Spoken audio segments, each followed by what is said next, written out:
আমার মাতাল মাতাল লাগে রূপ দেখিয়া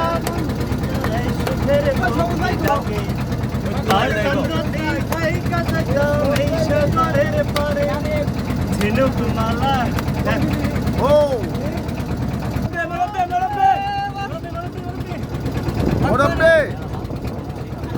মোরব্বে মোরব্বে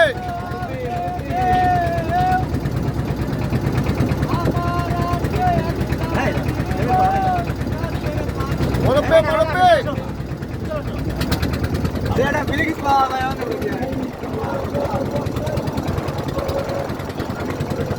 এই যে ভারতের মধ্যে দিয়ে যাচ্ছি এখন অনেক সুন্দর এই যে পাহাড়ের নিচ দিয়ে দেখুন কি পরিমাণ স্রোত দেখুন অনেক স্রোত দেখুন সেই স্রোত হচ্ছে এই যে ইন্ডিয়ার মধ্যে দিয়ে যাচ্ছি এখন ট্রলারে আমরা